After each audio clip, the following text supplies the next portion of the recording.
छठ पर्व आने वाला है। इस पर्व की शुरुआत शुक्रवार यानी कि 17 नवंबर से होने वाली है। छठ का पर्व कार्तिक शुक्ल पक्ष की षष्ठी तारीख से शुरू होता है, जो कि सूर्य देव और छठी माता को समर्पित होता है। 17 नवंबर यानी कि शुक्रवार को नहाए खाए से इसकी शुरुआत होगी, जो कि 20 नवंबर को सुबह के उगते सूरज को अर्घ्य देकर समाप्त होगा। 4 दिनों तक चलने वाले इस महापर्व छठ के दौरान विधि विधान और नियमों का पूरा ध्यान रखा जाता है। पूजा के दौरान व्रती पूरी आस्था के साथ उपवास रखकर अपने संतान और परिजनों के उज्जवल भविष्य और तरक्की की कामना करती है। तो आइए छठ में शामिल होने से पहले उनसे जुड़ी महत्वपूर्ण नियमों और कुछ ध्यान देने वाली बातों को जान लेते हैं। छठ पूजा के पहले दिन नहाए खाए हैं, जो शुक्रवार के दिन होगा। उसके अगले दिन यानी कि दूसरे दिन खरना, जो कि शाम के समय होता है, वो 18 नवंबर शनिवार के दिन होगा।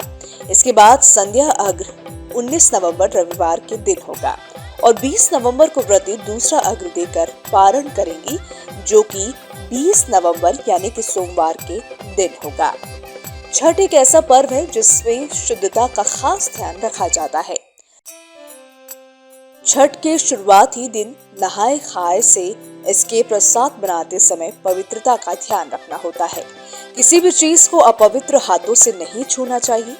इसके अलावा खरना के दिन प्रसाद बनाते समय स्वच्छता का खास ध्यान रखना चाहिए।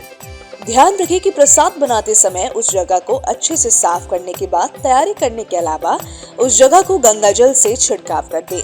ऐसा करने से प्रसाद बनाने वाली जगह पवित्र हो जाती है। इस बात का भी ध्यान रखें कि पूजा में चांदी, स्टील, प्लास्टिक आदि बर्तनों का गलती से भी इस्तेमाल ना करें। छठ में मिट्टी के चूल्हे बर्तन का प्रयोग करें। दरअसल ऐसा इसलिए क्योंकि शास्त्रों में मिट्टी के बने चूल्हे और बर्तनों को पवित्र मानते हैं। साथ ही मिट्टी के बर्तनों और चूल्हों को शुभता का प्रतीक मानते हैं। 4 दिनों तक चलने वाले इस महापर्व छठ में व्रतियों को सूर्य देव को अर्घ्य देने से पहले कुछ भी सेवन नहीं करना होता।